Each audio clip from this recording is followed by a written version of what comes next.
Exactly 20 minutes to the top of the hour. We continue pace with the day's conversations. And now the Day of the African Child is always commemorated on the 16th of June every year in honor of the Soweto uprising that took place in 1976. Coming down to Kenya, we look at what various organizations are doing in their own capacity to just see how best they can assist and protect children. And that is what informs our conversation this Wednesday morning. I'm joined in by my guest to my immediate right. That is Christine Mwende, who is the Business Development and PR Manager at Bethel organization. Excuse me. Right next to her is Robert Kibuga, who is a program coordinator at Bethel Network. Karibu sana, lady and gent. Thank you very much. Now, let's start by just going into detail, understanding what Bethel Network is all about, when it was formed, its aim, and largely what it deals with. Let me start with you, Robert. Okay, good morning. Very happy to be on this set. As we are here as Bethel Network. Bethel Network was formed in the year 2014 with an aim of transforming the communities positively. I think from our founding manager, Madam Mary Ndongo, who's worked largely in Kenya, Uganda and Tanzania with programs aimed at impacting the lives of girls and boys in our society. There was a great need, especially in terms of lack of sanitary towels in the very vulnerable children in our nation. So through her interaction with Procter & Gamble, she was a pilot, she was the pioneer partner with the Always Keeping Girls in Schools program. So that's where Bethel Network was formed in 2014. And here we are with the Always Keeping Girls in Schools program in partnership with KBC. Yeah. You also have various programs. Yeah. Talk to us about these programs, Christine. Our main focus areas has been on the sexual reproductive health education, where now the Always Keeping Girls in School program lies. We also have WASH program, where we help the communities get clean water for consumption in their communities. We've also worked with Maragua Ridge, where we provide to over 200 communities with water piped from one borehole. We worked with other partners to get water sources, then it is distributed to the communities. We also have youth and women economic empowerment programs, and the other one is the feeding program, where now, because working with the vulnerable communities, we realize there are other needs apart from also distributing pads and all that. There are other needs that they require, that is food and water, and that is also what we have come up with the initiatives to help the community improve their way of living. Yes. Right, even as you talk about communities, but you're also largely centered and focused on children, largely to a good capacity. Why specific children? Yeah, why children? They're the backbone of our nation, and that's where life starts.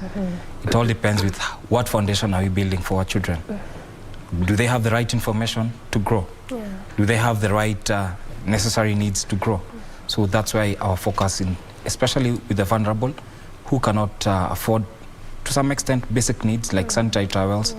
For the boys, boxers. I know of several schools I've visited where boys don't have boxers. So that's why our initiative, as we were commemorating the Day of the African Child, we centered on the boy child. Because over time, the girl child has been empowered so much. And we realized this time, the boy's voice has not been heard. So we decided to be champions of the boys' voice. So that's why we have this campaign for the boys. Right. And we'll explore that into more detail. But I think also that was important for me to ask, because someone may wonder, today is 22nd June, Day of the African Child was 16th June, so then why are you talking about this now? But this is also because Bethel Network largely deals with children, and this is just to try and link that with the Day of the African Child, which happened last week on Thursday. That was on the 16th of June. Now, you have also been partnering with KBC. The partnership began in the year 2014. 2021. That was just last year. Yes. Talk to us about this partnership, where it began, and how has KBC played a role into what you're doing with your programs, Christine? We have really traversed the country with the partnership with KBC, and first of all, I'd like to say a huge thank you for always helping us in reaching out to the communities. We have gone to over 8 counties. We have since last year. Yes, since last year we've gone to the coast. We've gone to Tharaka Nithi. We've gone to Murang'a counties. We've gone to actually just last week we did Narok County and also Rusinga and Homa Bay. So the partnership has really been instrumental to reach out to more students and children in the vulnerable areas in this way, because we are implementers, and we source and give out content for the upbringing and knowledge of the children. But now with the partnership with KBC, they've also come in to give them radios, because an example being in one of the schools in Narok, the boys or some of the children are told to go and do other duties, now eliminating them to go to school. So they lack that education. So KBC have given them some radios which they are able to go with as they do their cattle herding to listen. And this also gives them awareness and information about what needs to be learned. So they've been able to even get education even in those mashinani, that is even when they're in the forest doing their thing, they're also able to get the education. So basically it has been passing of information, and that is what KBC has played a big role into the programs that you're having as a Bethel network. Just this past week on Thursday, on the commemoration of the Day of the African Child, you are also in is it Homa Bay? Yes, as she's mentioned, Rusinga Island with Mayenga. So what exactly was KBC doing, and which programs were you having down there? So particularly to this day, it was an extension of celebrating the Day of the African Child. And we had together with ourselves the boxers for the boys. And Rusinga Island be a very far place to reach, and I'm happy about the partnership we've had with Mayenga FM. We were able to reach at least 3 schools, and we were able to reach over 500 boys and girls with boxers and panties and pads. And it was quite a good experience for us. I know the challenges we have around the lake region is all about the challenges of fishermen and girls having pregnancies because of the challenges they have there. So we were there to bring the education on menstrual hygiene management and life skills, especially to the boys and girls, so that they are able to understand and get aware of themselves, that they don't need to get into harmful practices that will hinder them through their education. So that's why we were there for advocacy purposes through the partnership we've had with KBC. And it was such an awesome experience with the team. It was a success. Yeah, it was a big success for us. KBC is doing a good job. A big job. It's a national broadcaster. We've been able to reach with our program to 22 counties, and we are looking forward to cover the whole nation. And through the partnership I know we have with KBC, which is the national broadcaster, we'll be able to cross these counties together with this partnership. And especially in the mashinani, that is the vulnerable communities where technology access is a problem, information is a problem. And also, just aside from, you know, Rusinga Island and Homa Bay where you were, you're also telling me that you are planning to extend it to go to various places, and again also KBC will be involved in this. So even as it's going to be, KBC is going to be involved, is it just going again to be in the aspect of information, as you mentioned, the radio, or there's something more that the corporation will be doing?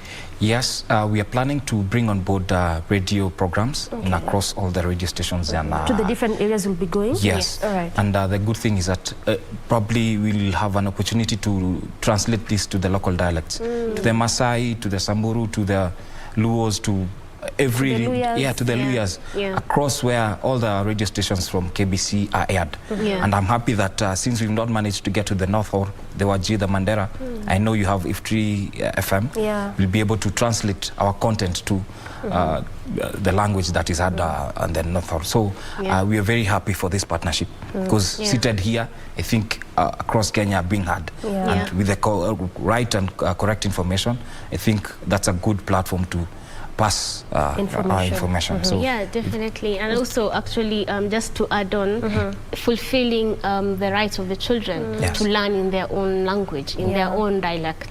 Yes. And definitely, just as Robert is saying, it's going to even reach the northern part of the country. It's just kidogo kidogo mpaka tufike pale. Yes. All right, since you began this program in 2014, you largely dealt with girls and girls' issues, and we can keep on saying that there's quite a raft, an array of issues that girls are facing. But at what point did you realize that, wait a minute, we can talk about girls so much, but we also need to incorporate the boys? At what point was this?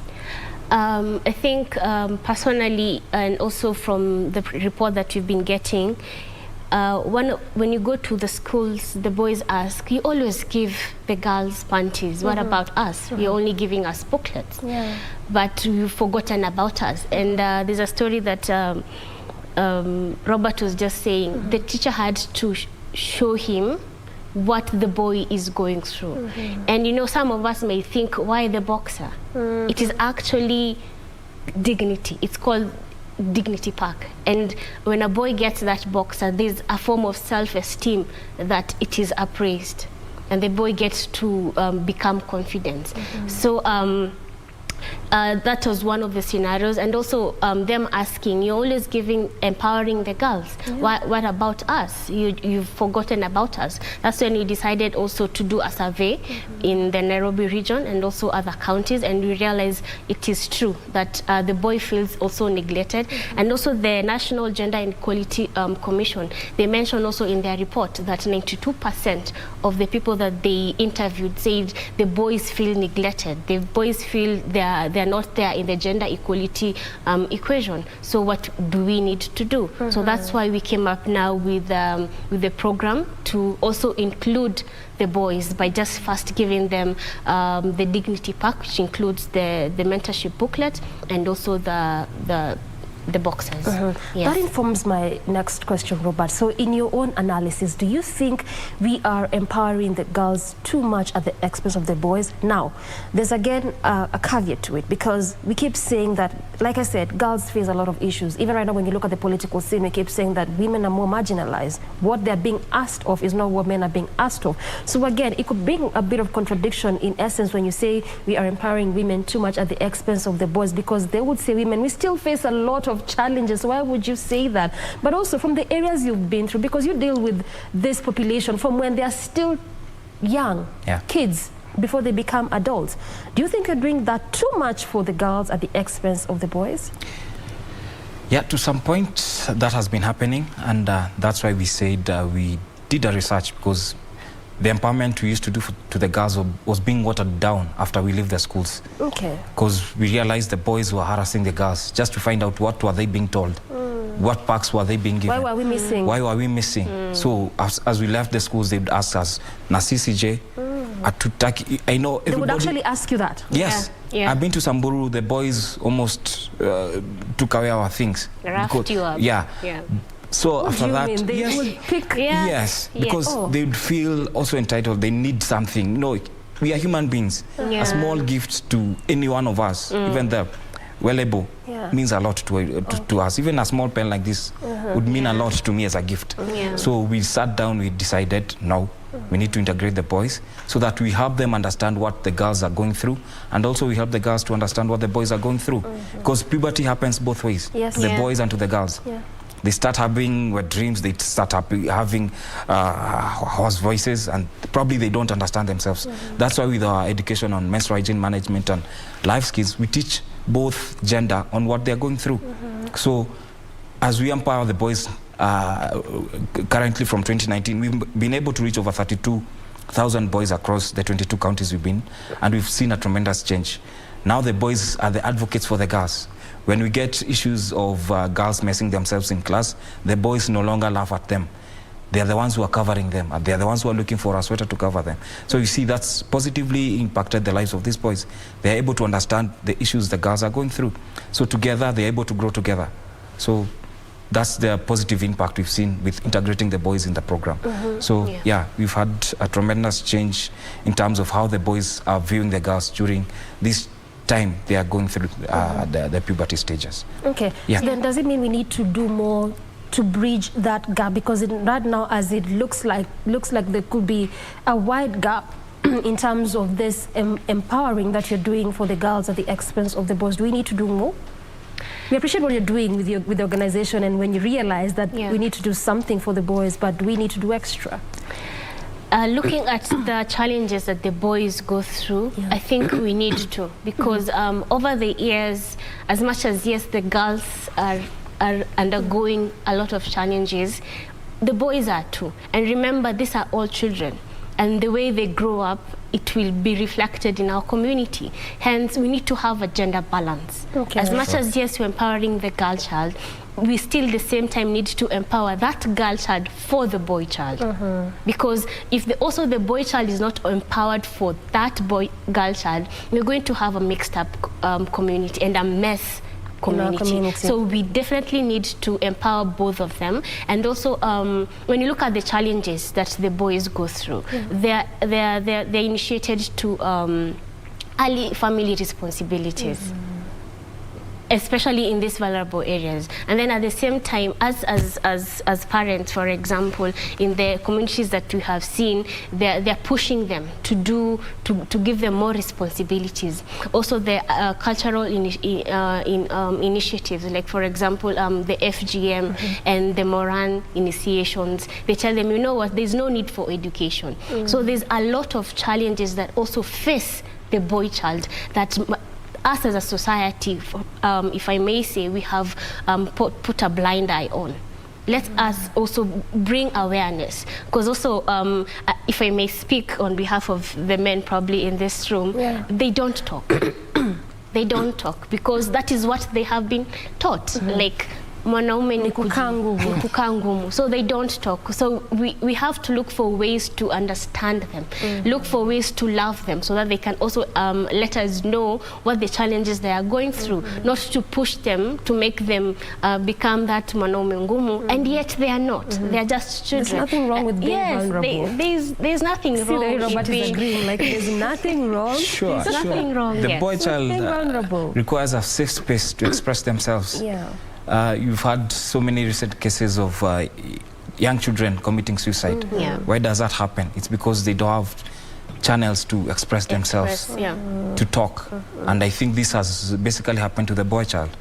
His voice is not heard from home to school to the entire nation. So we need advocates for the boy child. And this is a call to the whole nation, to our ministers, to our president as well. We need champions for the boys. For the boys, I know. Having for the girls? Let's have champions for the boys. The boy child is the rockstone of our nation. It's the head of a family. And if the head of the family is not stable, then the whole family is not stable as well. I hear you. So let's create a good balance as you're doing this.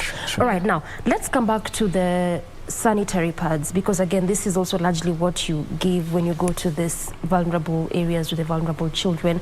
Currently, as we speak, you know that there's an exemption of tax on the commodity itself, but still there exists a tax on the raw materials used to manufacture this product, 16% VAT and 25% on the excise duty. We have had so many conversations surrounding the fact that we need to remove these taxes altogether. These are very essential commodities. Let me pick your mind on that, starting with you, Christine. Is it time we remove these taxes to these products? Definitely yes, because poverty has stricken, and the poverty rate in our country now, it is totally high. And us moving to the vulnerables, they'll in the household basket, they'll have to make choices. Is it the pads? Is it the maize meal or the milk? Definitely the pads will be the last in the list. So if we remove the tax exemptions, it will be easier for them to access, and also it will be easier for the manufacturers to get these commodities down to those children and the schools that they require.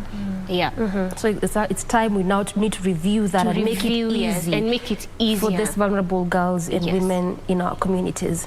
All right, makes a lot of sense. Now, in your practice, even as you go to the different areas, different counties, as you said, you largely deal with children, and I know there's an array of issues that children face. We can't even exhaust them in this seating. But of the issues you've come across, which one takes more prevalence? Which one are the most issues in the various places you've been through? Robert? For me, it's access to sanitary pads, especially to the vulnerable. I've been to places where you drive in from the highway, almost 4 to 5 hours. What does that mean? Probably deep down in the... From the highway, you drive 4 to 5 hours before you get to that place. We've been to Mara, been to Soita. Something like a pad, which in the main town costs 50 shillings. How much do you think it will cost in such a distance? Yeah. It will go to almost double the price. So for me, that's a big challenge. Access to pads right now, it's still a big challenge in our nation. And unfortunately, the budget, I just saw the budget was cut for this fiscal. Yeah. I think it's a call to our government to revive that. Let's go back to where we were. We were doing very well. We were at 400 million. I think, and that is one of the things that made transition rates go up, I think, as of probably 2 years ago. Now, that being cut, I think it will have a detrimental challenge to the girls in the primary school. So, for me, sanitary pads are a basic need, are a big basic need. If I would be asked, probably we'd need to halve the price of the current market price, because I've seen as things are going high, the pad is also going high.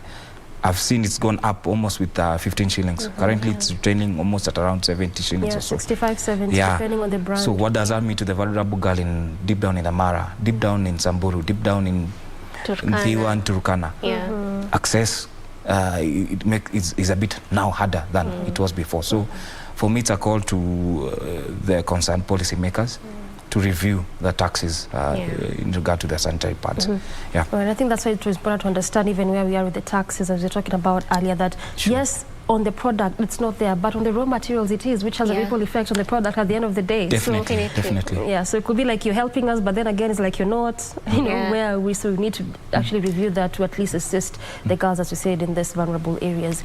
Now, we also know that the children's bill that is still before Parliament, in fact, even as we speak, I was expecting to see it with, you know, within the 10 bills that the President has assented, but it's not there. And we know that once this bill is passed, at least it's going to enable in terms of protection and the rights of children. But in what way is it going to ensure that is put in place if at all this bill gets to be passed? Christine? Just come again. I'm talking about the children's bill, which its whole idea is supposed to ensure that there's protection of the rights of children. So if at all it gets passed, in what way will the children's right be protected? To mean that right now, as we speak, it's not protected as it is, so that now we need a bill and a law that is going to ensure that that is protected altogether. If I may say, we have a very good bill in the policies, but implementation is lacking. So you can have it as law, but the problem is not even that. It is not even that. It is the implementation, because that is what the children want to hear. We may go and sit and do all the documentation that is required, but if implementation is not done, then we have done zero work. And that is actually the cry of the child. Let's what you have already passed be implemented in the grassroots, not in the parliaments here in the suburbs, but in the grassroots. Let's hear what they have been talking. Let's create more awareness. That is the only way that it's going to be helpful to these children. Yes. Implementation. Implementation. Good place to end it on your side. But I just want to finish with you, Robert, in just 30 minutes. What next for you as Bethel Network as it pertains to helping and assisting children? Wow. I think for us and the partnership we've had with KBC, it's the beginning of things. We're currently running a fundraiser. We want to reach over 12,000 boys with the boxers. And I'm very happy through KBC, EPZ has come on board. And they've donated over 6,000 boxers. And we are seeking the goodwill of Kenyans to get the balance of the 6,000, which is at around a costing us around 2M. So the program is actually beginning, because now we have KBC on board. I know we'll be able to reach more children in our nation. Currently, we've reached over 32,000, but I know the scope is quite huge. So with our partnership, we are looking to get more content to these children through the radios across our nation. And the girls too. All right. So we don't want to leave anyone behind. Yes. We carry the whole lot with us and make a great nation. And make both genders to feel inclusive. All inclusive. Well said. Yeah. All right. So I have been speaking to Christine Mwende, to my immediate right, who's the Business Development and PR Manager at Bethel Network. Right next to her is Robert Kibuga, who's the Programs Coordinator, Bethel Network. Of course, talking to us about what they do as a network, as an NGO, as an organization when it comes to assist, protecting and helping children, particularly those in the vulnerable areas. Good morning. Kenya is not yet done. We still have plenty more on the other side of this break. Stay with us.